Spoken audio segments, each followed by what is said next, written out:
Hello and welcome back to Ganga Education. On this platform, you will find quality lectures relating to the field of law, competitive examination in legal domain, important legal facts and legal history, all explained in clear and structured manner. In today's video, we are going to discuss a very important topic from Bharatiya Nyaya Sanhita, section 100 to 113, that is offense against human body. Today, we're jumping straight into a very important topic, especially for those of you preparing for judiciary exams. We're going to break down culpable homicide. So, the focus of our discussion today is Section 100 of the Bharatiya Nyaya Sanhita 2023. This is a really key provision in the new criminal laws, so you'll definitely want to pay close attention.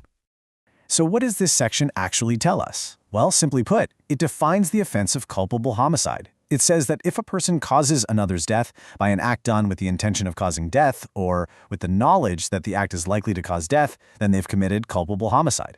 A really useful way to think about it is that culpable homicide is the big umbrella category, the genus, for unlawful killing. Under this broad category, you find more specific offenses, or species, like murder. Understanding this distinction is absolutely key.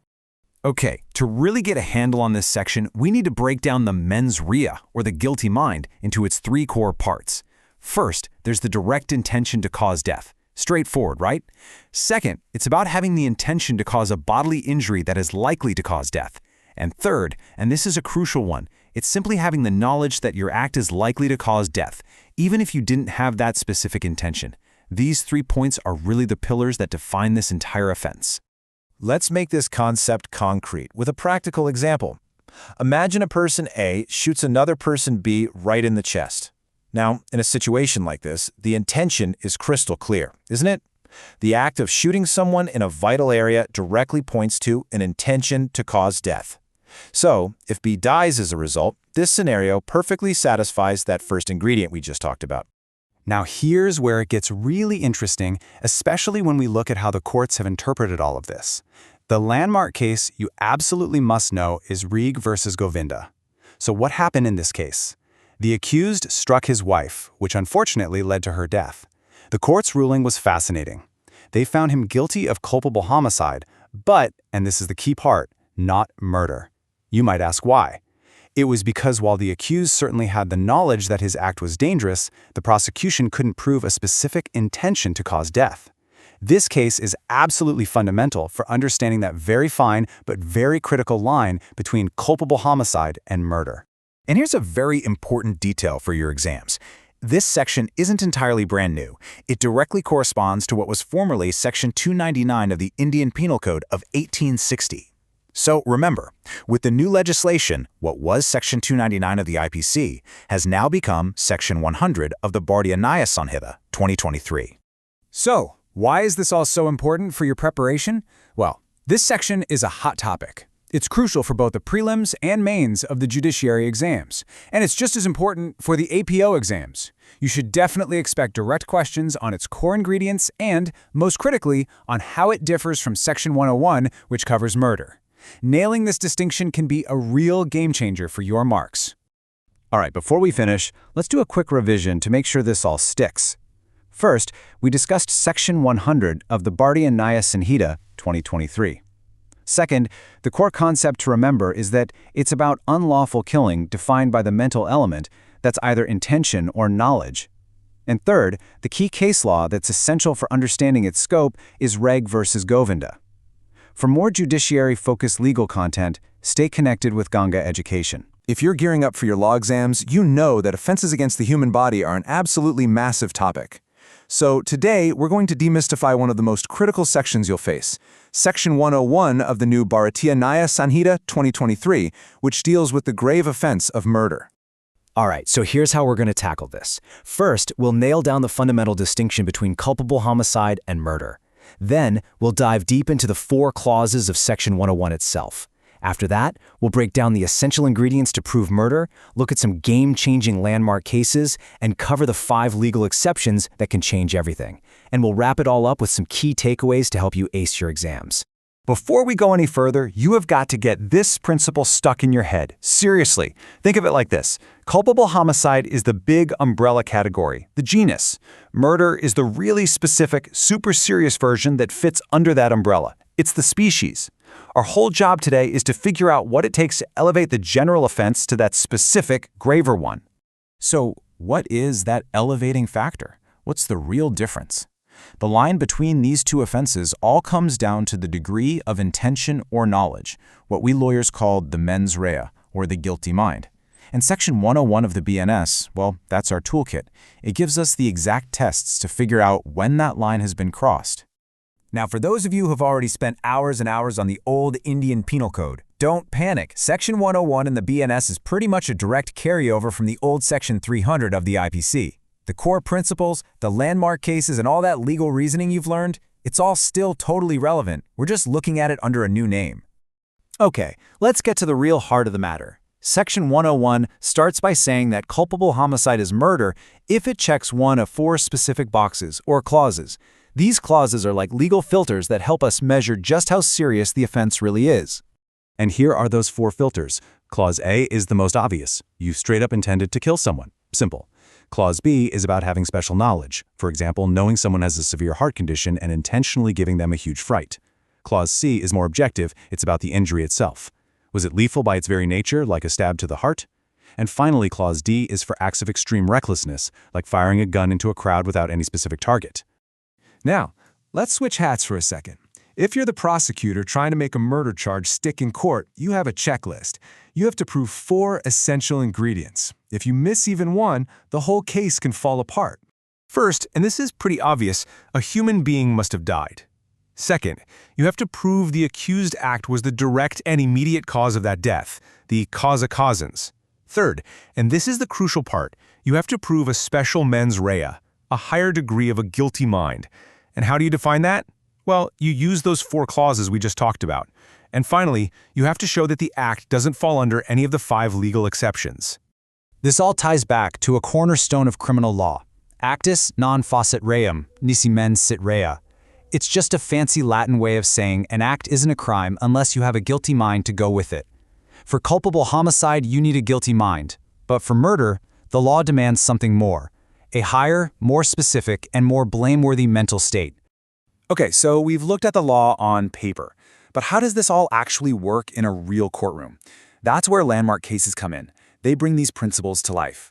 So let's look at a few cases that you absolutely, positively have to know for your exams. First up, we have Virsa Singh v. State of Punjab. This case is a total game changer because it gave us a crystal clear, practical test for applying Clause C of Section 101. You know, the one about an injury being sufficient in the ordinary course of nature to cause death.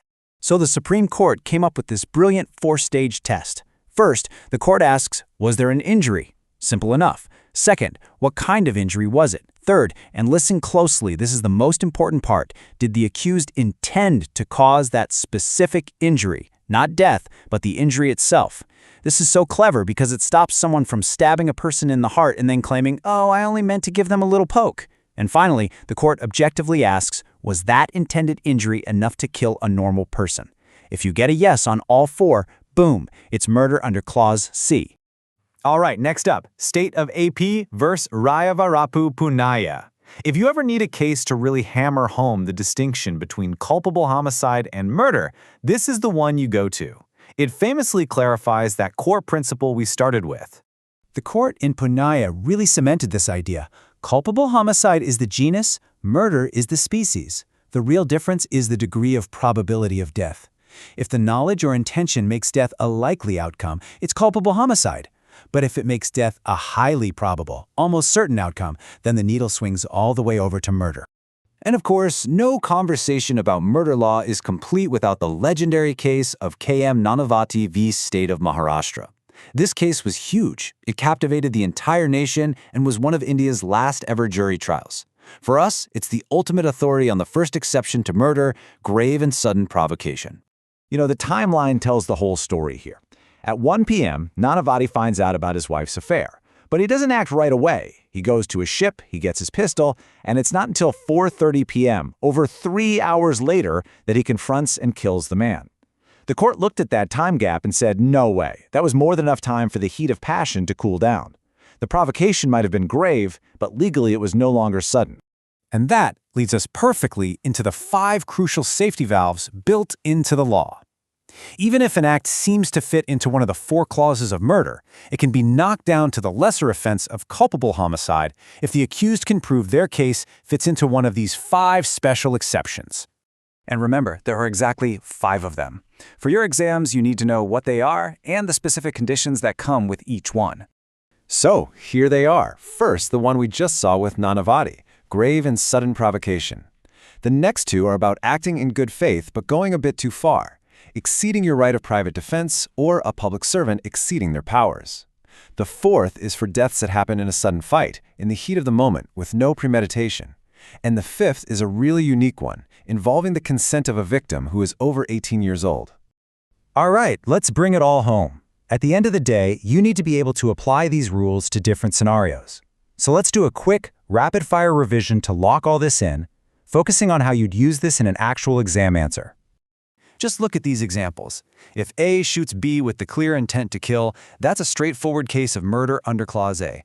If A stabs B in a vital organ like the heart, that's an injury sufficient to cause death, making it murder under Clause C. But what if A kills B during a sudden, unplanned fight? Now we're looking at culpable homicide under Exception 4. Similarly, if A goes too far while defending himself, but he acted in good faith, it's culpable homicide under Exception 2. See how it works? We'll end with this thought. The Bharatiya Nyaya Sanhita is here to modernize our legal code, but does Section 101 really change the fundamental line that has been drawn between killing and murder for over a century? The principles, the tough questions, and the human drama behind these cases remain the same. The real challenge for lawyers and judges is applying these timeless ideas to the unique facts of every new case. Hello and welcome to Ganga education. आज हम एक बहुत ही critical concept को break down करेंगे जो आपके judiciary exams के लिए ज़रूरी है। हम बात कर रहे हैं डॉक्ट्रिन ऑफ ट्रांसफर्ड मैलिस की, जिसे अब सेक्शन 102 ऑफ द भारतीय न्याय संहिता 2023 के अंडर जगह दी गई है। तो आज हम क्या क्या कवर करने वाले हैं? पहले हम सेक्शन 102 को इंट्रोड्यूस करेंगे, फिर उसके इंपॉर्टेंट कीवर्ड्स को समझेंगे। उसके बाद एक प्रैक्टिकल एग्जाम्पल और लैंडमार्क केस देखेंगे, इसे पुराने लॉ से कंपेयर करेंगे, एग्जाम के लिए इसकी इंपॉर्टेंस जानेंगे और एंड में एक क्विक रिवीजन भी करेंगे। चलिए शुरू करते हैं। Section 1, introducing section 102। यहाँ हम इसका कोर प्रिंसिपल समझेंगे। ओके, सो आज हम डिस्कस करेंगे सेक्शन 102 ऑफ द भारतीय न्याय संहिता 2023। ये एक बहुत ही फाउंडेशनल प्रोविजन है, स्पेशली जब आप कल्पेबल होमिसाइड और मर्डर के ऑफेंसेस को समझने की कोशिश कर रहे हैं, खासकर उस सिचुएशन में जहां विक्टिम इंटेंडेड विक्टिम नहीं था।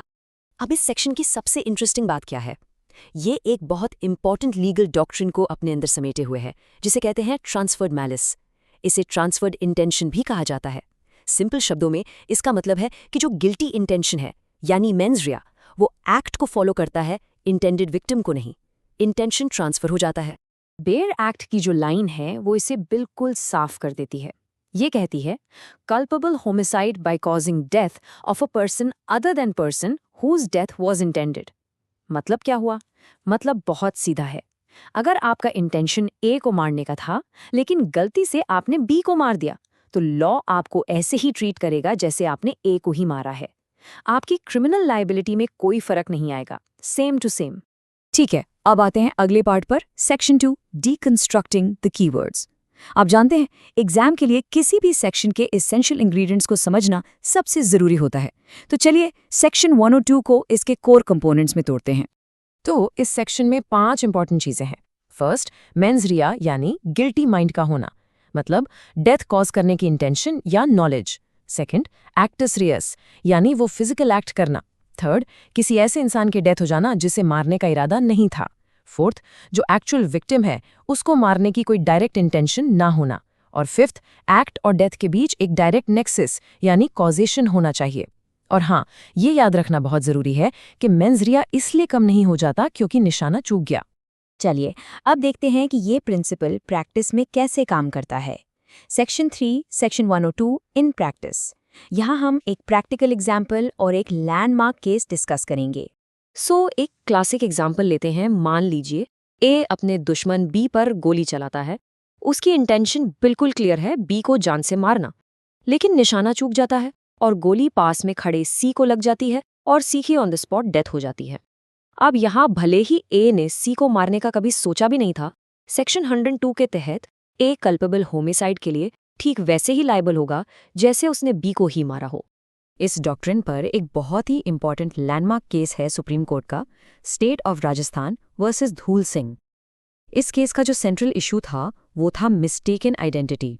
इसलिए ये केस इस डॉक्ट्रिन को समझने के लिए एक परफेक्ट एग्जाम्पल है। इस केस में सुप्रीम कोर्ट ने ये होल्ड किया कि गलती से किसी और को विक्टिम बना देना यानी मिस्टेकन आइडेंटिटी गिल्ट डिसाइड करने के लिए इररेलेवेंट है, और कोर्ट की ये ऑब्जर्वेशन इस प्रिंसिपल को ब्रिलियंटली समझाती है। Law looks at intention not the identity of the victim. मतलब कानून आपकी नीयत देखता है, ये नहीं देखता कि विक्टिम कौन बना। आपकी लायबिलिटी आपकी इंटेंशन से तय होगी, इससे नहीं कि गलती से कौन मर गया। ओके, अब आते हैं हमारे नेक्स्ट सेक्शन पर, फ्रॉम आईपीसी टू बीएनएस। जिन्होंने पुराने क्रिमिनल लॉज पढ़े हैं उनके लिए ये जानना जरूरी है कि ये सेक्शन पहले क्या था। तो ये सेक्शन पहले इंडियन पीनल कोड 1860 का सेक्शन 301 था, जो अब रिप्लेस हो चुका है बाय सेक्शन 102 ऑफ द भारतीय न्याय संहिता 2023। देखिए, सेक्शन नंबर बदल गया है लेकिन प्रोविजन का जो कोर्स सब्सटेंस है वो बिल्कुल सेम है, तो अपने नोट जरूर अपडेट कर लीजिए। Next up, a very important part for all you aspirants, section 5, relevance for your exam. आखिर ये सेक्शन आपके एग्जाम के लिए इतना जरूरी क्यों है? देखिए, जुडिशरी प्रीलिम्स और मेंस दोनों के लिए ये सेक्शन बहुत इंपॉर्टेंट है। प्रीलिम्स में आपको डॉक्ट्रिन ऑफ ट्रांसफर्ड मैलिस पर डायरेक्ट एमसीक्यूज मिल सकते हैं, और मेंस में इस सेक्शन पर बेस्ड प्रॉब्लम बेस्ड क्वेश्चंस आना बहुत कॉमन है। इसके अलावा एपीओ एग्जाम में इस टॉपिक पर डायरेक्ट क्वेश्चन आ सकता है। सो ये एक हाई यील्ड टॉपिक है, इसे बिल्कुल मत छोड़ना। चलिए आखिर में सब कुछ कंसोलिडेट कर लेते हैं एक क्विक रिविजन के साथ, ताकि सारे की पॉइंट्स आपको याद हो जाएं। Section 6, final quick revision. तो 3 चीजें याद रखिए। नंबर 1, सेक्शन है 102 भारतीय न्याय संहिता 2023। नंबर 2, कोर कॉन्सेप्ट है ट्रांसफर्ड मैलिस यानी इंटेंशन एक्ट को फॉलो करती है, विक्टिम को नहीं। और नंबर 3, एग्जाम के लिए ये एक हाई यील्ड टॉपिक है, जुडिशरी और एपीओ दोनों के लिए। तो ये था हमारा डिटेल्ड एक्सप्लेनर सेक्शन 102 पर। आई होप ये ब्रेकडाउन आपके लिए क्लियर और हेल्पफुल रहा होगा। For more judiciary focused legal content, stay connected with Ganga Education. And today, we're going to be diving deep into a really important topic for your upcoming exams. So there are a couple of questions that, always seem to pop up in exams. First, what is the punishment for murder? And second, what exactly is this rarest of rare doctrine from the Supreme Court? Well, in this session, we're going to get you clear and simple answers to both of these. All right, let's get right into it. Today we are discussing Section 103 of the Bharatiya Nyaya Sanhita 2023. Now, this is the section that deals with the punishment for the offense of murder. Okay, so take a look at the screen. This is the key line from subsection 1. It's actually pretty clear, isn't it?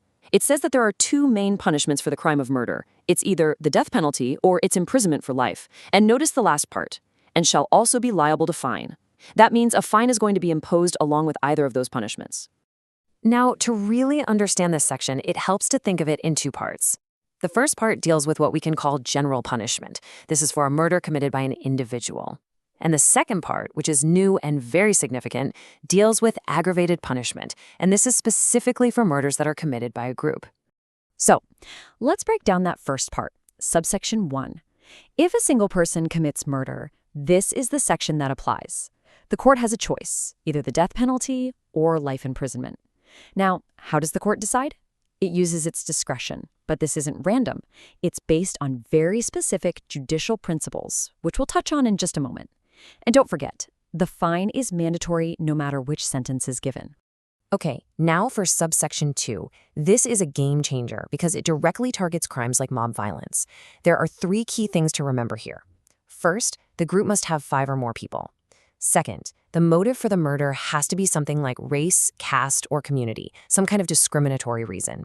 And third, and this is huge, every single member of that group is held equally responsible and can face the death penalty or life imprisonment. Let's make this crystal clear with a practical example, the kind you might see in your exams. Imagine a group of 5 people murder someone based on their caste or religion. In a case like that, Section 103, subsection 2 of the Bharatiya Nyaya Sanhita, 2023, would apply directly. And that means every member of that group could be sentenced to life in prison or even death. All right, this brings us to a really crucial part of our discussion, something that's absolutely essential for your mains exam, the landmark judicial principles. Let's see how the Supreme Court has guided lower courts on this life or death decision. When we talk about murder punishment, there is one case you absolutely must know: Bachchan Singh versus the state of Punjab. This was the landmark case that actually challenged whether the death penalty was even constitutional. The Supreme Court said yes, it is, but, and it's a very big but, with some very important conditions attached. And this case gave us the famous rarest of rare doctrine. So what does that mean? It means that life imprisonment should be the normal rule and the death penalty should be the exception. A death sentence should only be given in the most exceptional, most heinous, and cruelest of cases. And to decide, the court has to do a balancing act. It has to weigh the aggravating factors, like the brutality of the crime, against the mitigating factors, like the offender's age or the chance they could be reformed. So, how does this compare to the old law? It's simple. This provision used to be Section 302 of the Indian Penal Code 1860. That's now been replaced by Section 103 of the Bharatiya Nyaya Sanhita 2023. The single biggest difference you need to remember is the addition of subsection 2 in the new law, the specific provision that deals with group crimes like mob lynching. Now, for all of you who are preparing for your exams, please listen closely. This section is extremely important for both your judiciary prelims and mains, and for the APO exam, you can definitely expect a direct question on this topic. So make sure you know it inside and out. Okay, let's do a super quick revision to lock it all in. First, we're talking about Section 103 of the BNS 2023. Second, the core concept is that the punishment for murder is death or life imprisonment, and the new subsection 2 specifically targets mob lynching. And third, the key principle guiding the court's decision is the rarest of rare doctrine from the Bachchan Singh case. And there you have it, a clear breakdown of the legal framework for murder punishment in India. I really hope this session was helpful for your preparation. For more judiciary-focused legal content like this, make sure you stay connected with us here at Ganga Education. And today, we're going to dive into a very, very important section of the Bharatiya Nyaya Sanhita 2023. So let's start with a question. Imagine a person who is already serving a life sentence. What happens if they commit another murder while still in prison? What would their punishment be? This is a question that directly connects to a new and significant section in the Bharatiya Nyaya Sanhita 2023, and the rules have changed. So let's explore this in detail. Today, we are going to discuss Section 104 of the Bharatiya Nyaya Sanhita 2023. This section deals with a very grave situation, one where a person who is already undergoing life imprisonment commits another murder. The language of Section 104 is crystal clear. According to this section, if a life convict commits murder, they can be given one of two very strict punishments. The first is the death penalty. The second is imprisonment for life, but with a crucial detail. It means they will remain in jail for the rest of their natural life. You have to remember, this is much more severe than a standard life sentence. Now, for Section 104 to apply, 3 essential conditions or ingredients must be met. First, the accused must already be serving a life sentence. Second, the next crime they commit has to fall under the category of murder. And third, this murder must be committed during their existing sentence. So let's look at the first ingredient, prior life conviction. This simply means that at the time the second murder was committed, the accused was already serving a life sentence given by a court for a different crime. The second ingredient is the commission of murder. The new crime that's been committed must satisfy the definition of murder under Section 101 of the Bharatiya Nyaya Sanhita. This means all the necessary legal elements of murder must be present. And the third, and perhaps most crucial ingredient, is during the sentence. This clarifies that the murder must take place while the first life sentence is still active. If the person has completed their sentence, been released, and then commits a murder, well, in that case, Section 104 will not apply. Let's understand this with a simple example. Let's say an offender named A is serving a life sentence in prison. During an attempt to escape, A kills a prison officer. In this case, A will be charged under Section 104 of the BNS. It's a textbook application of this law. Okay, now let's look at the historical side of this section. Before it became a part of the Bharatiya Nyaya Sanhita, this provision existed as Section 303 in the Indian Penal Code, or IPC, and it was tied to a very serious constitutional controversy. You see, Section 303 of the IPC prescribed a mandatory death penalty. This meant that if a life convict committed murder, the only punishment was death. The judge had no other option. But the new BNS Section 104 gives the judge judicial discretion. They can now consider the severity of the crime and choose between the death penalty or life imprisonment until natural death. And this brings us to the most important case here, Mithu versus the state of Punjab. In this landmark judgment, the Supreme Court declared Section 303 of the IPC unconstitutional. The court reasoned that a mandatory death penalty violates Article 21 of the Constitution, the right to life, and because it completely removed judicial discretion, it was arbitrary and unjust. After the Mithu case, the Supreme Court further strengthened the principle of life imprisonment till natural life in the case of Swami Shraddhananda versus the state of Karnataka. This punishment provides a middle path, a sort of alternative, between the death penalty and a standard life sentence, especially in cases where the death penalty might not be absolutely necessary. All right, let's talk about this from an exam perspective. For both the judiciary prelims and mains, this section is extremely important. Please note that you can expect direct questions on its constitutional history, its comparison with the old IPC Section 303, and especially on the Mithu case. For the APO exam as well, there's a very high probability of direct questions on this topic. Let's quickly revise the entire topic in 3 key points. First, Section 104 of the BNS lays down the punishment for murder committed by a life convict. Second, its core concept is judicial discretion. The punishment can be death or imprisonment for natural life. And third, the most important landmark case you must remember is Mithu versus the state of Punjab.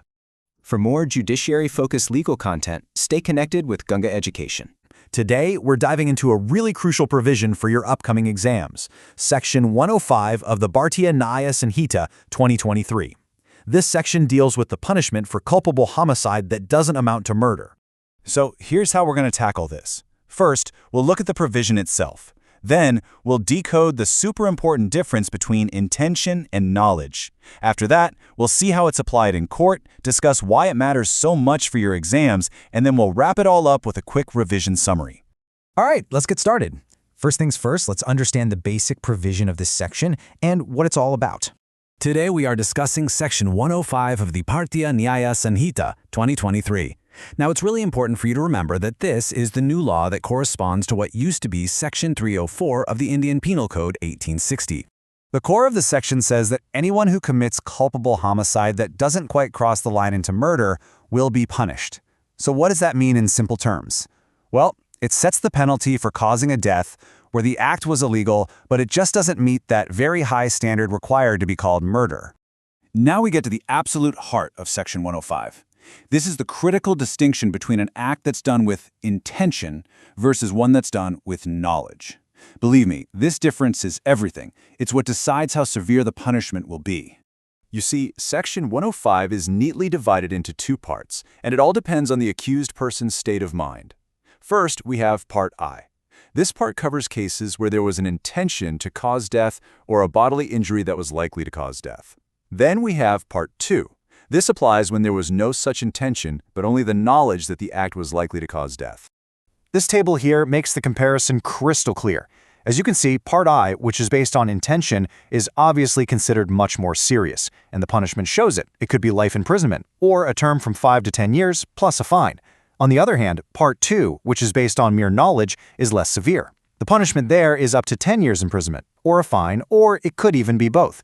The key takeaway here is the mens rea, the guilty mind. The court's main job is to figure out, did the accused intend for this to happen, or did they just know it was a likely possibility? So theory is one thing, but how do the courts actually apply this difference in the real world? Let's take a look at that now with a practical example and a very famous case. Let's imagine a scenario.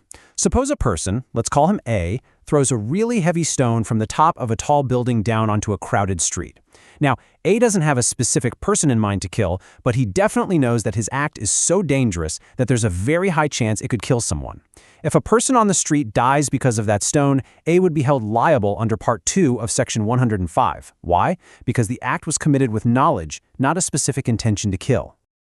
Now, when we talk about this topic, there is one landmark case that you absolutely have to know: the state of Andhra Pradesh versus Rayarapupunaya. This is a crucial Supreme Court judgment that really clears up the fine line between murder and culpable homicide. In this case, the Supreme Court gave this very famous observation: culpable homicide is the genus and murder is the species. Think of it like this: culpable homicide is the big family name, and murder is a specific member of that family. It means that every murder is a type of culpable homicide, but not every culpable homicide is a murder. It just highlights that murder is basically a more serious, aggravated form of culpable homicide.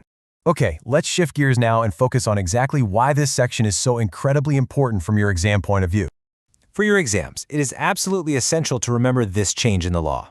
This provision, Section 105 of the Bharatiya Nyaya Sanhita 2023, has officially replaced the old Section 304 of the Indian Penal Code 1860. Please make a very clear note of this. I can't stress this enough. This section is a hot topic for both judiciary prelims and mains. And for APO exams, you could definitely expect direct questions, especially ones that test you on that subtle difference in punishment between Part I and Part II. All right, let's pull everything together with a quick revision to make sure all these key points are locked in. So here are the three main things you must take away.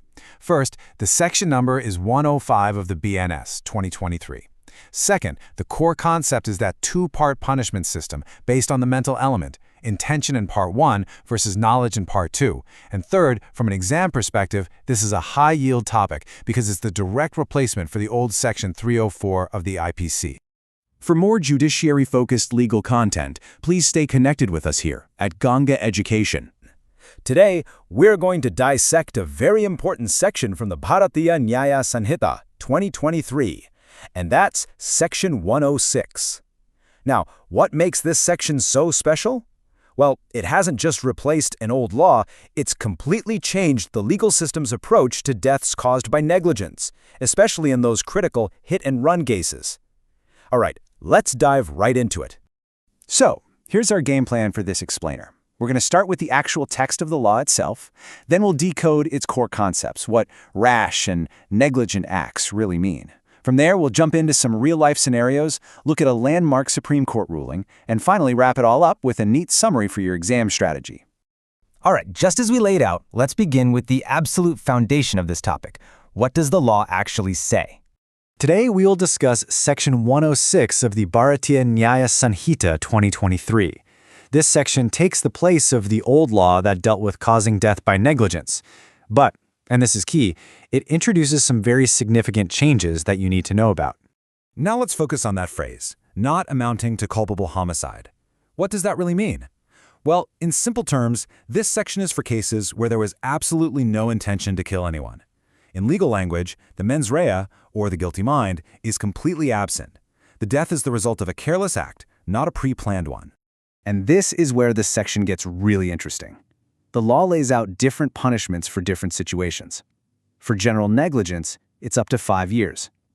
For doctors, considering the nature of their duties, the punishment is kept at a maximum of 2 years. But the real game changer here is subsection 2. This new hit-and-run provision increases the punishment all the way up to 10 years. That's a massive departure from the old law, and it sends a very clear message. Okay, now that we've got the basic structure down, let's dig deeper into the two words that this entire section is built on: rashness and negligence. So, what's the difference between a rash act and a negligent act? It's a subtle but crucial distinction. A rash act means you are aware of the risk, but you do it anyway. Think of overspeeding in a crowded market. You're not caring about the consequences. A negligent act, on the other hand, means you failed to take the necessary precautions you should have taken, like not checking your car's brakes before driving. The mindset is a little different, but the result can be just as severe. So, to convict someone under this section, the prosecution basically has to complete a checklist. First, they have to prove that a person has died. Second, that there was no intention to kill. Third, there must be a direct link between the act and the death. And if it's a hit-and-run case, the fourth and most important thing to prove is that the accused fled the scene without reporting it. Theory is important, of course, but let's see how these concepts actually work in a courtroom. These practical examples will make the application of Section 106 crystal clear. Okay, imagine this. A is driving his car at a high speed through a busy market. Tragically, his car hits a pedestrian who dies. This is a classic case under Section 106, subsection 1. Now, let's change one detail. Imagine that after the accident, A panics and just drives away. Now we're looking at a much more serious situation, a hit and run. This would fall under Section 106(2), and the punishment could be up to 10 years. You can really see how strict the law is here. These examples give us a great starting point, but to really understand the fine details of this law, we have to look at how the courts have interpreted it. So let's examine a landmark case that set the standard for medical negligence. The case is Jacob Matthew versus the state of Punjab. For anyone in the medical field, this case is a benchmark because it draws a very clear line in the sand between a simple error and criminal negligence. And this case illustrates a brilliant concept. The Supreme Court made a very important distinction. They said that not every mistake a doctor makes can be considered criminal negligence. To hold a doctor criminally liable, the negligence has to be of a very high degree, what we call gross negligence. This means the carelessness was so extreme that no other reasonable doctor in that situation would have done it. It's a very high threshold, and it exists to protect doctors from baseless criminal cases. Now that we understand the judicial interpretation, let's take a quick step back and see how this new section has evolved from the old law. This will really help us appreciate the importance of the changes made in the BNS 2023. As you can see, Section 106 of the BNS 2023 replaces the old Section 304A of the Indian Penal Code 1860. While the court concept of negligence is the same, the biggest, most game-changing difference is the tough 10-year punishment for hit-and-run cases. This clearly shows the legislature's intent to crack down on these types of crimes. So now that we've covered all the legal aspects of Section 106, let's focus on the most important part for you. How should you, as aspirants, approach this topic for your exams? Make no mistake, this section is extremely important for both judiciary prelims and mains. In prelims, you could get direct questions about the punishments for different situations. For mains, a question might ask you to explain the difference between rashness, negligence, and gross negligence. And in APO exams, you can definitely expect a direct question on its essential ingredients. So, let's summarize this entire discussion in 3 crucial points. First, we're talking about Section 106 of the BNS 2023. Second, its core concept is to punish death caused by negligence, where there's no intent to kill. And third, the most important point for your exam, you absolutely must remember the different punishments for general negligence, medical negligence, and hit-and-run cases. That's 5 or 2 years versus 10 years. Remember, understanding the fine details of this section can be a real game changer in your exams.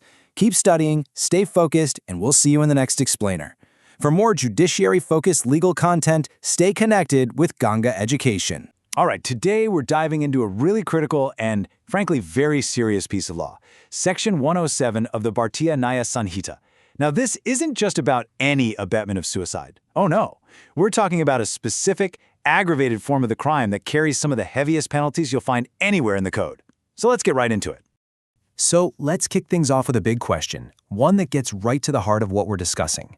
How is it that one act of abetment might get a 10-year sentence, but another, very similar act, could lead all the way to the death penalty? Well, the answer, as we're about to see, has everything to do with the victim. Here's how we're going to break it all down for you. We'll start with the why, the whole purpose behind this law. Then we'll zoom in on the exact wording of the section itself.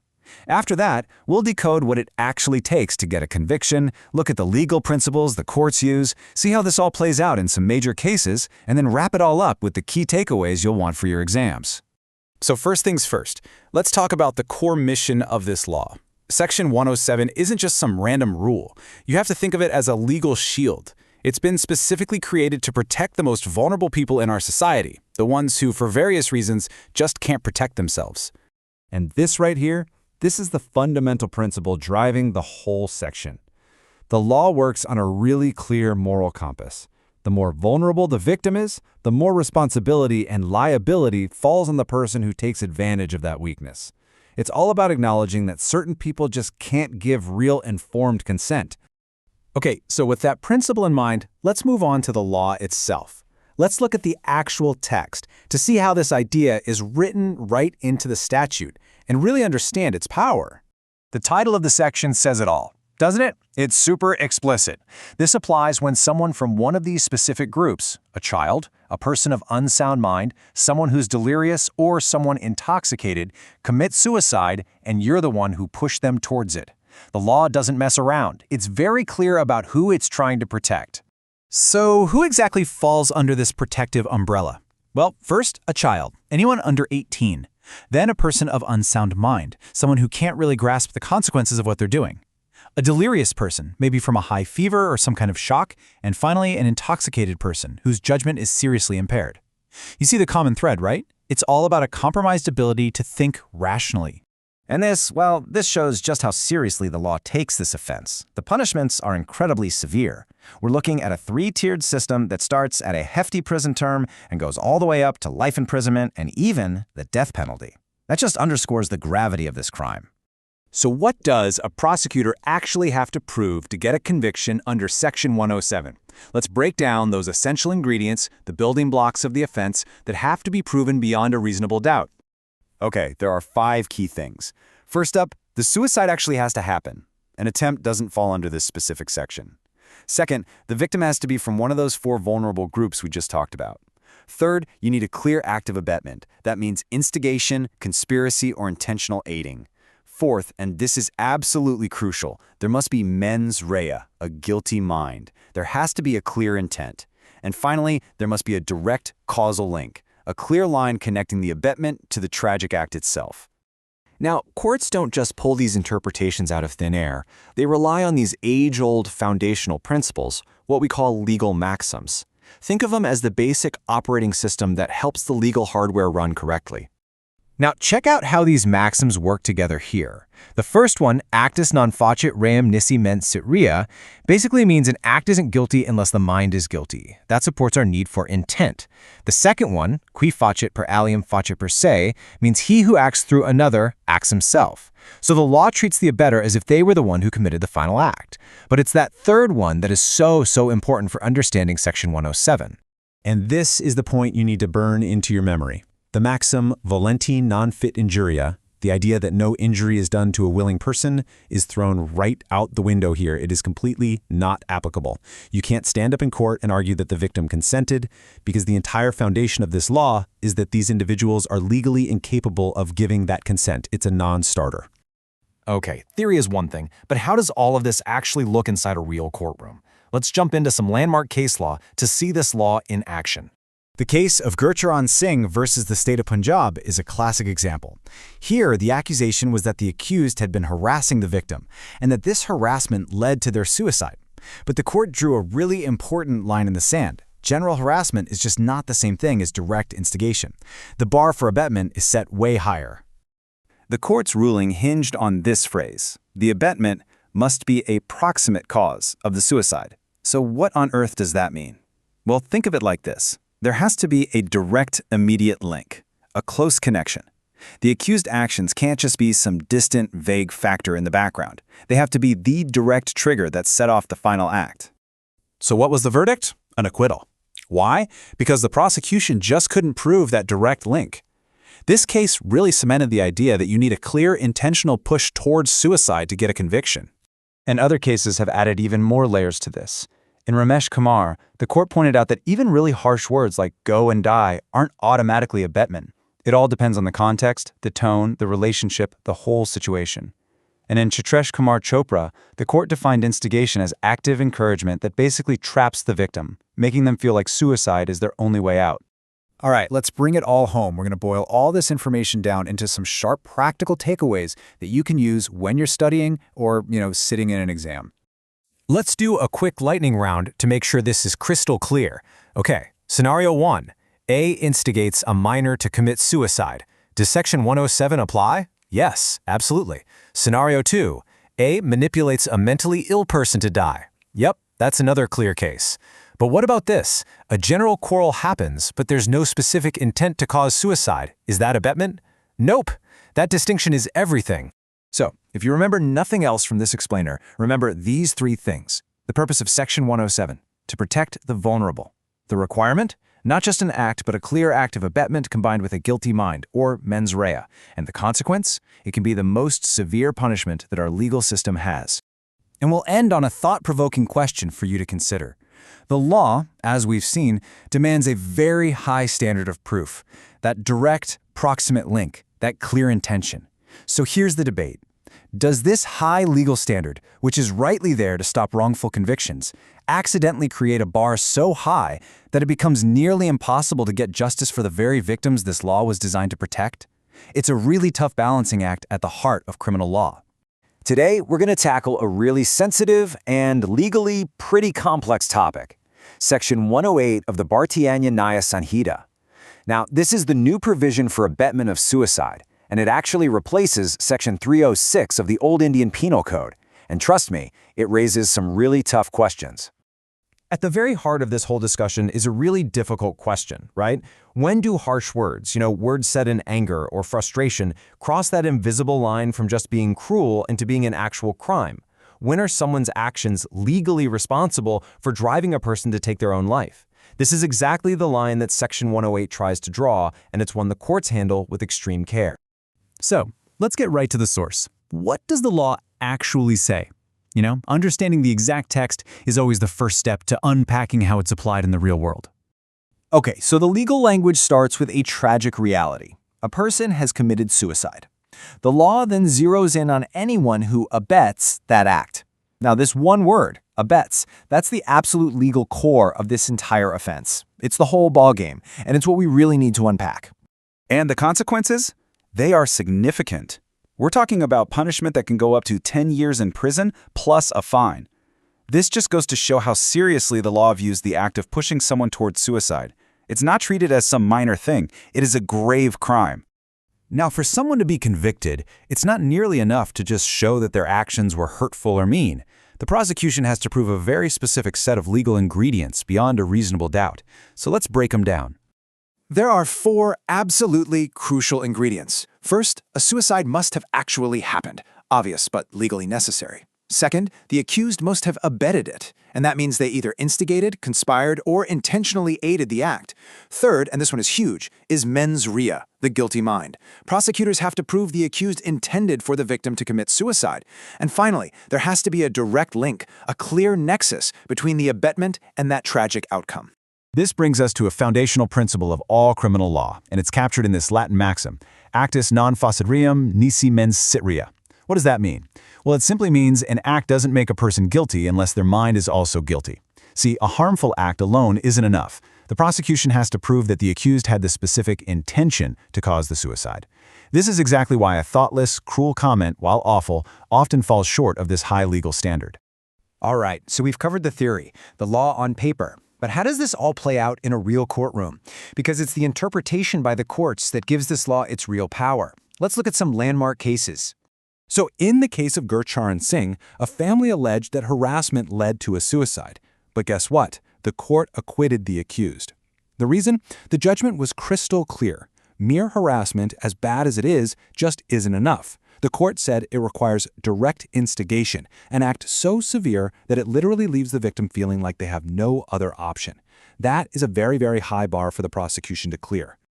The Ramesh Kumar case. This one deals with what seems like a pretty clear-cut example, right? A husband, in a fit of rage, told his wife to go and die. But the court didn't see it as abetment. Why not? Well, because context is everything. The court looked at whether this was just a single angry outburst or if it was part of a continuous pattern of instigation. And without that persistent pattern, an isolated statement made in anger, not enough.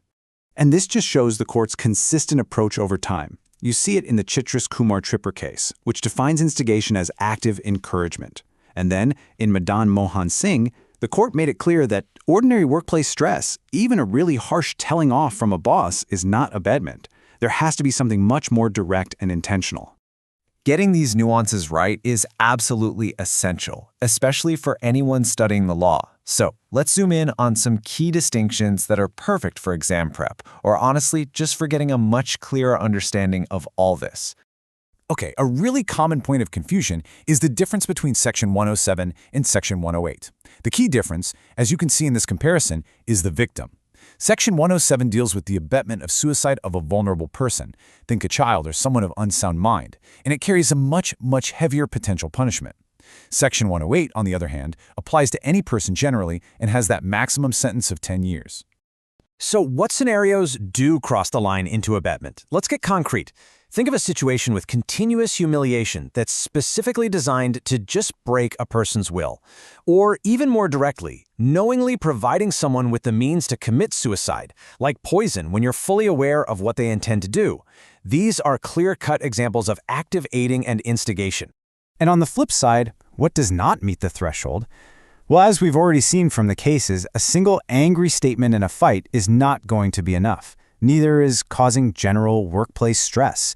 Without that specific intent to actually drive someone to suicide, the actions just don't constitute this particular offense. So, what's the final takeaway here? Well, Section 108 is a powerful tool, no doubt, but it's really designed to be a scalpel, not a sledgehammer. It's meant to punish those who intentionally and directly drive someone to suicide, while also protecting people from being wrongly accused in the incredibly emotional aftermath of a tragedy.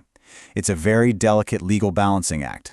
And this leaves us with a very modern challenge. The law requires a direct link. But what does direct even mean in an age of anonymous online mobs and relentless cyberbullying? Can 1,000 indirect, cruel comments from 1,000 different people create one direct push towards a tragic outcome? That's the question our courts are going to be grappling with as this law adapts to our hyper-connected world. Hello everyone and welcome. Today we're jumping right into a really crucial topic for your upcoming Judiciary and APO exams. We'll be breaking down the offense of attempt to murder, but under the new law, the Bharatiya Nyaya Sanhita. So, let's start with a question. Imagine someone tries to murder another person. They have the full intention, they do the act, but the victim survives. What happens then? What does the law say, and what's the punishment? Well, that's exactly what Section 109 is all about. All right, let's get straight to it. आज हम discuss करेंगे Section 109 of the Bharatiya Nyaya Sanhita 2023. This section is what you need to know when we're talking about an attempt to murder. To really understand any law, you have to start with the source itself. So first, let's look at the actual text, the bare act language of Section 109. Now, pay close attention to the wording here. It says with such intention or knowledge. You see, the law isn't focused on the final result. It doesn't matter if the person actually died or not. What matters is the act and the intention behind it. If your act, combined with your intention, was enough to have caused murder, then you're guilty under this section. Simple as that. Okay, for your exams, mastering any section means knowing its essential ingredients. It's like a recipe. You need to know every component. So let's break down Section 109 piece by piece. इस section में 3 important चीजें हैं. First, you need a murderous intention or knowledge. This is the mental element, the mens rea. Second, you need a direct act that was done because of that intention. That's your physical element, the actus reus. And third, this is really important. The act must have gone beyond just the stage of preparation. It has to be a real step towards the crime. Theory is great, but let's make this crystal clear with a practical, real-life example. This is how you'll see these questions framed in your exam. Suppose a person, let's call him A, stabs another person B right in the chest. A's clear intention is to kill B, but luckily, B gets medical help and survives. In this case, A is guilty under Section 109. Why? Well, the intention to kill was there, and the direct act, the stabbing, was also there. The fact that B survived doesn't change A's guilt for the attempt. Now, let's look at how our courts see this. Understanding landmark case laws is absolutely crucial, especially for your mains, as it gives you the judicial perspective. In the famous case of State of Maharashtra versus Muhammad Yaqub, the Supreme Court gave a very important clarification. The court held that an attempt officially begins when the act is proximate to the offense. This means the act is very close to the actual completion of the crime and has definitely crossed the stage of mere preparation. This case helps us draw a clear line. Now here's something you absolutely need to know, especially with the new laws in effect. How does this new section relate to the old Indian Penal Code? So, just to be very clear, this section was earlier Section 307 of the Indian Penal Code 1860. That old section has now been replaced by Section 109 of the Bharatiya Nyaya Sanhita 2023. The core idea is the same, but the section number is new. Remember that. So, why have we spent all this time on just one section? Let's talk about the exam angle. Why is Section 109 so incredibly important for your judiciary and APO exams?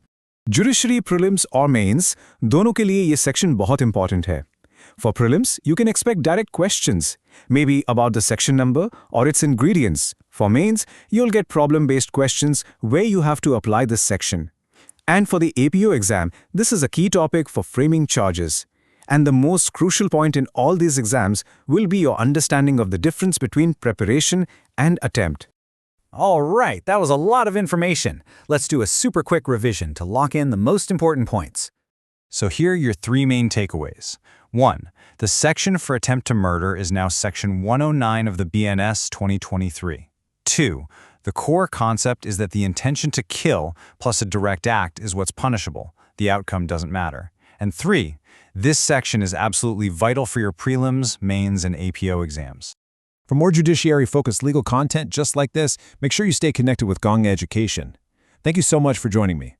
आज का हमारा topic है एक बहुत ही crucial provision from the new Bharatiya Nyaya Sanhita 2023. We're going to be diving deep into Section 110. That's right. आज हम discuss करेंगे Section 110 of the Bharatiya Nyaya Sanhita 2023. Let's get started. तो इस सेक्शन को अच्छे से समझने के लिए we've broken it down into 4 simple parts. We'll start with the basics, then deconstruct the provision, look at some practical applications, and finally, we'll wrap up with key points for your exam. All right, first things first. Let's talk about the basics. What exactly is Section 110 all about? Well, at its core, it deals with the attempt to commit culpable homicide. Let's unpack what that really means. Okay, so this is the key phrase right from the BEAR Act. Now, what does it actually mean in simple terms? देखिए, ये section उस act को punish करता है जिसमें अगर victim की death हो जाती तो क्राइम कल्पेबल होमिसाइड होता, मर्डर नहीं. The key word here is attempt. We're focusing on the attempt, not the final result. So the core principle is really this. The act is punishable because if death had happened, it would have been culpable homicide. Simple, right? This tells us something very important about the mindset. The mens rea, जो आपराधिक मंशा है, it's of a lower degree compared to what you'd need for an attempt to murder. This distinction is absolutely crucial. Okay, let's move on. Now we're going to deconstruct this provision. We'll break it down into its key ingredients so you get a crystal clear picture of how it works. So for Section 110 to apply, you need to check off these 4 boxes. 4 essential ingredients must be there. चलिए इन सबको एक-एक करके समझते हैं. First up, we have intention or knowledge. This is all about the mental state of the accused, the mens rea. आपको ये ध्यान रखना है कि this is the same level of intention or knowledge required for culpable homicide itself. And, like we said before, it's a lower degree of intent than what's needed for an attempt to murder. Next, we have the act done. This is the actus reus. Basically इसका मतलब है कि अपराध करने के लिए एक actual overt act होना जरूरी है. सिर्फ तैयारी करना यानी preparation is not enough to be punished under this section. The difference between preparation and attempt is absolutely critical here. All right, theory is one thing, but how does Section 110 actually work in practice? Let's get into it with an example, a landmark case, and a quick comparison with the old law. Let's take a very practical, classic example that comes straight from the BEAR Act's illustration. Imagine this. A is gravely and suddenly provoked by Z. Usi gusse mein A fires a pistol at Z. Now the shot hits Z and causes an injury, but importantly, Z does not die. So what's the legal outcome here? Well, because of that grave and sudden provocation, agar Z ki maut ho jati, to A would be guilty of culpable homicide, not murder, right? But since death didn't happen, A is guilty under Section 110 for the attempt. This example makes the application of the section very clear. Now, for a landmark case you should absolutely know, we have State of Maharashtra v. Mohad Yaqub. Is case mein, the Supreme Court laid down a really important principle. The court clarified that an attempt begins where preparation ends. For an act to be an attempt, it has to be a direct movement towards actually committing the offense. And here's a super important point for your exams, so listen closely. This new Section 110 of the Bharatiya Nyaya Sanhita 2023 isn't entirely new. It directly replaces the old Section 308 of the Indian Penal Code 1860. Make sure you remember this transition. Okay, we're on the home stretch. In our final section, let's focus on how to master this topic specifically for your exams. What are the key takeaways you need to know? When it comes to punishment, Section 110 has a two-level system. Pay attention to this. अगर सिर्फ attempt किया गया है, the punishment can be up to 3 years. But अगर उस attempt से victim को hurt भी पहुंचती है, तो the punishment can go all the way up to 7 years. This two-tier punishment structure is a favorite for exam questions, so make sure you have it down. So just how important is this for your exams? Let me be very clear. Judiciary prelims और mains दोनों के लिए ये section बहुत important है. And if you're preparing for the APO exam, you can expect direct questions from this topic. So you absolutely need to prepare it well. All right, let's do a super quick revision. First, the section is 110, Bharatiya Nyaya Sanhita, 2023. Second, its core concept is punishing the attempt to commit culpable homicide. Third, इसका key point है the lower degree of intention needed. And finally, your big exam tip. Remember that two-tier punishment, up to 3 years and up to 7 years if hurt is caused.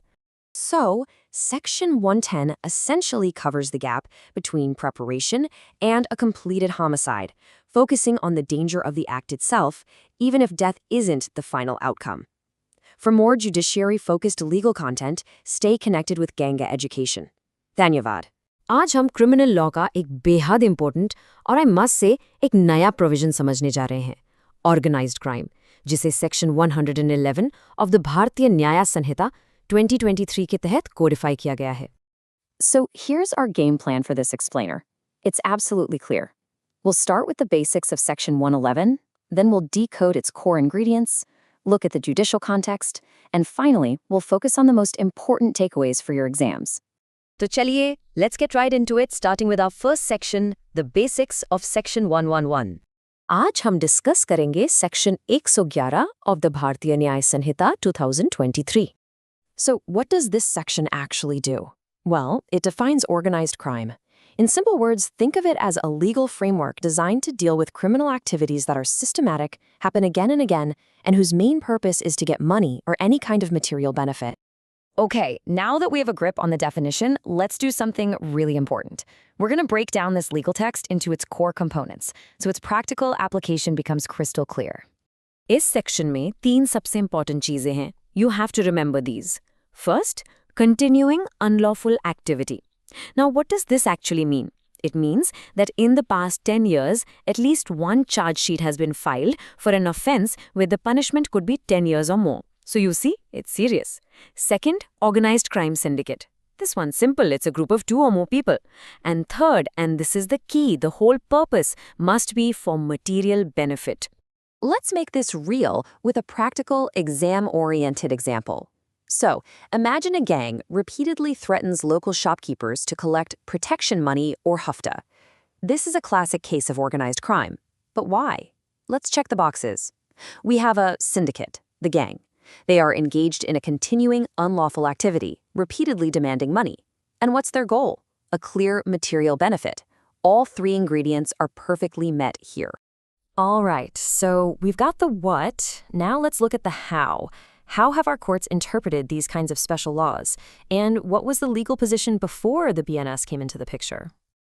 And when we talk about judicial context, there is one landmark case you absolutely have to know.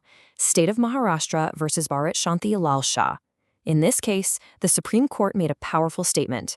It held that to stop a threat as serious as organized crime, strict laws are not only necessary but completely justified. The court beautifully put it, the welfare of the people is the supreme law. In other words, protecting society is the highest law. Now, this slide is really interesting because it shows the legal evolution, the before and after. You see, previously, the Indian Penal Code didn't have a single dedicated section for organized crime. States had to depend on their own special laws, like the famous MCOCA in Maharashtra. But now, Section 111 of the Bharatiya Nyaya Sanhita 2023 provides a consolidated and powerful tool for the entire country to fight organized crime. This is a huge shift, a real game changer.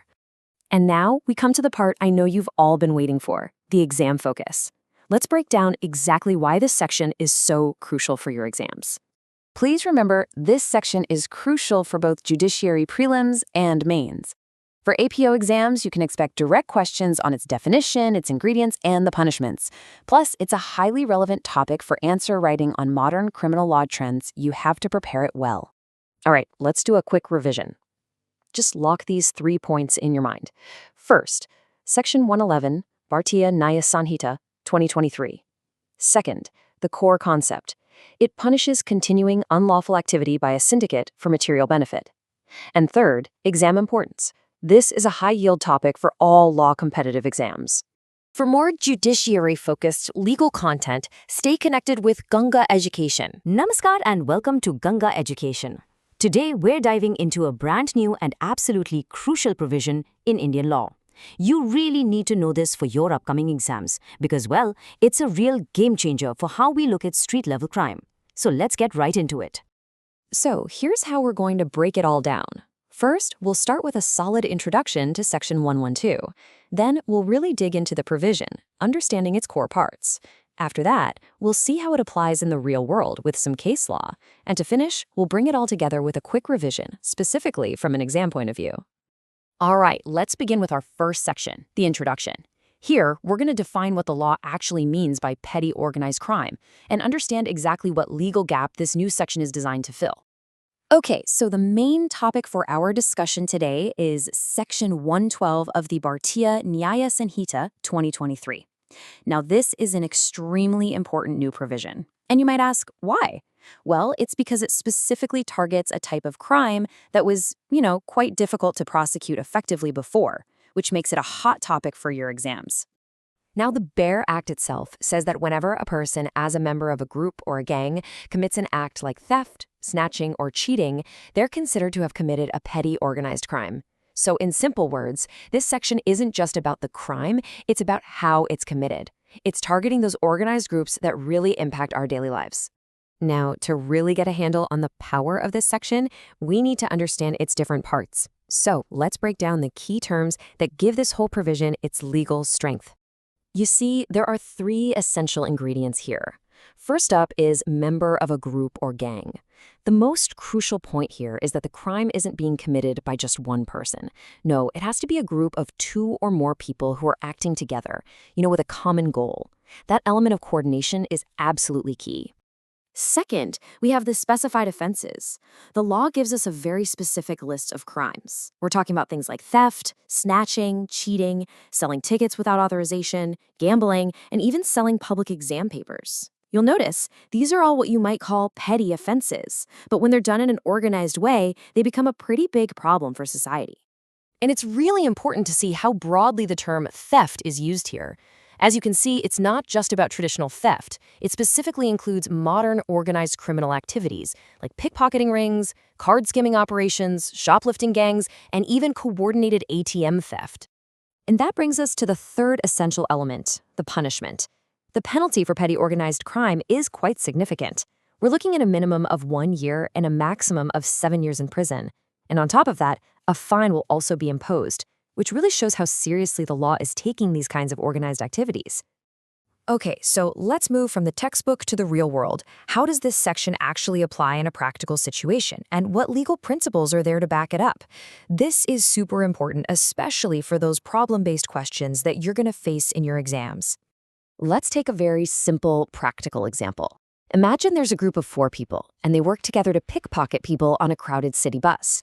So one person creates a distraction, another one steals the wallet, and maybe a third person acts as a lookout. Because they're doing this in an organized way as a group, they won't just be charged with simple theft. No, they'll be charged under the more serious offense of petty organized crime under Section 112. Now, what about case law? Since the BNS is new, we looked at principles that are already well established from older landmark cases. In the case of State of Maharashtra versus Mohad Yaqub, the court laid down a vital principle. When a criminal act is carried out by a group that shares a common criminal intention, it's considered an organized crime. This very principle is really the legal foundation for Section 112. Understanding that foundation brings us to a really important comparison for your exams, the difference between Section 111 and Section 112. You see, both of them deal with organized crime, but they operate on completely different scales. This table makes the differences perfectly clear. If you look at nature, Section 111 is for serious crimes, think murder or trafficking, while 112 is for petty ones like theft and cheating. Now look down at the punishment. The difference is huge, right? Section 111 can lead to a sentence from 5 years all the way up to the death penalty. Meanwhile, Section 112 has a sentence of 1 to 7 years. This distinction is a classic exam question, so make sure you know it. And now we come to our final and I'd say most important section, the exam perspective. Let's really focus in on why this section is so critical for your preparation and what kind of questions you can expect. So this section is absolutely vital for both the judiciary prelims and mains. For prelims, you can expect direct questions, probably on the punishment range or the types of offenses it covers. For the mains, a short note or a problem-based question, just like the bus example we talked about, is very likely. And for the APO exams, definitely expect direct questions, as it's a key new provision they'll want to test. So after going through all of this, how can we make sure it all sticks? Let's ask ourselves, what are the 3 absolute key things that you must remember about Section 112? All right, let's lock in this knowledge with a super quick revision. Number 1, we're talking about Section 112 of the Bharatiya Nyaya Sanhita 2023. Got it. Number 2, the core idea is to punish group-based petty crimes, things like pickpocketing, cheating, or ticket black marketing. And number 3, its importance for exams is extremely high for both prelims and mains, simply because it's new, it's practical, and it's highly testable. For more judiciary-focused legal content just like this, make sure you stay connected with Ganga Education. Today, we're diving into a very, very important topic, Section 113 of the Bharatiya Nyaya Sanhita 2023. This is a crucial section, let me tell you, as it deals with the very serious offense of terrorist acts. So, what's our game plan for today? We've broken it down into 5 simple parts to make it super easy to understand. We'll start with an introduction to Section 113. Then we'll figure out what a terrorist act actually is under the law. After that, we'll look at the punishments, which are quite severe. Then we'll see it in action with an example and some landmark cases. And finally, we'll wrap up with why this is a hot topic for your exams and do a quick revision. All right, let's not waste any time and jump right into our first section, getting started with the law. So, to be very precise, आज हम discuss करेंगे Section 113 of the Bharatiya Nyaya Sanhita 2023. Make sure you remember the section number and the full act name with the year. Now look at the opening words of the section. It all starts with one key word, intent. So, what does this actually mean in simple language? It's pretty straightforward. If someone does any act and their main goal is to threaten the unity, integrity, or security of India, or even its economic security, or simply to create terror among the people, that act falls under this section. Okay, so we've talked about the intent, but what exactly is a terrorist act according to the law? Let's move on and break down the definition piece by piece. इस section में 3 सबसे important चीजें हैं that you need to remember. First, there's the intent, what we call mens rea. The intention has to be to threaten India or create terror. Second, there's the act itself, the actus reus. This involves doing something violent, like using bombs or dangerous chemicals. And third, you have the consequence. The act has to lead to something terrible, like death, injury, or major damage to property or the economy. And you know, the law is very, very specific about how these acts can be committed. It's not just about bombs and guns, though those are definitely included. We're talking about using poisonous gases, chemicals, or even scarier things like biological or nuclear substances. But it doesn't stop there. The law also includes kidnapping, abduction, or even just intimidating a public official to a point where they can't do their duty. All right, now for the part that's super, super important for your exams, the punishments. You'll want to pay very close attention here. Let me be clear, the punishments here are incredibly severe. If a terrorist act leads to someone's death, the punishment can be death or life imprisonment, plus a fine. For any other kind of terrorist act, it's a minimum of 5 years, going all the way up to life imprisonment. And look at this, it's not just the person who carries out the act. If you're part of a conspiracy, if you help organize a training camp, or even just a member of a terrorist organization, the punishments are just as harsh. Even just hiding a terrorist can land you in prison for life. All right, enough with the theory. How does this law actually work in the real world? Let's get practical and look at an example and some very important court cases. So, let's paint a picture. Suppose a group plants a bomb in a busy market. What's their goal? To create widespread panic and disrupt the city. This is a textbook example of a terrorist act under Section 113. Why? Because all three ingredients are there: the intent to strike terror, the act of using an explosive, and the almost certain consequence of death and destruction. Now, when you're writing your mains answers, you absolutely have to mention case laws. The first big one here is Kartar Singh versus State of Punjab. This is a foundational case where the Supreme Court said that tough anti-terror laws are completely constitutional and, in fact, necessary to protect our national security. And another absolutely crucial case you must remember is Yaqub Abdul Razak Maiman versus State of Maharashtra. In this case, the Supreme Court made it very clear that when a terrorist act harms the security of the entire nation, it is one of the most serious crimes imaginable and deserves the highest punishment the law allows, which can include the death penalty.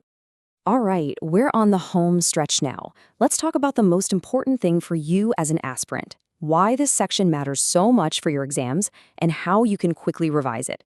So, a common question is, ये section पहले IPC का कौन सा section था? Well, here's the thing you need to know. Section 113 doesn't replace just one single section from the old IPC. It's actually a new and comprehensive law that takes the key ideas from older special laws like TADA and POTA and puts them all together in one place in the BNS. Listen closely, because this is pure gold for your exams. Judiciary prelims or mains, दोनों के लिए ये section बहुत important है. For prelims, you can get direct questions about the punishments. For mains, to get those high scores, your answer must talk about the ingredients, especially the mens rea or intent, and you have to cite the landmark cases we discussed. Trust me, it's a very high-scoring topic. Okay, time for a super quick recap. If you remember nothing else, remember these three things. 1. Section 113 of the BNS 2023 is what defines and punishes terrorist acts. 2. The core concept is any act done with the intent to threaten India's unity and security or to cause terror. And 3. For your exam focus, know the severe punishments, including the death penalty and the key landmark cases. For more judiciary-focused legal content, stay connected with Ganga Education. Thank you for watching this session. If you found this lecture useful, do like, share and subscribe to Ganga Education. Keep learning, keep growing and stay connected for more law lectures.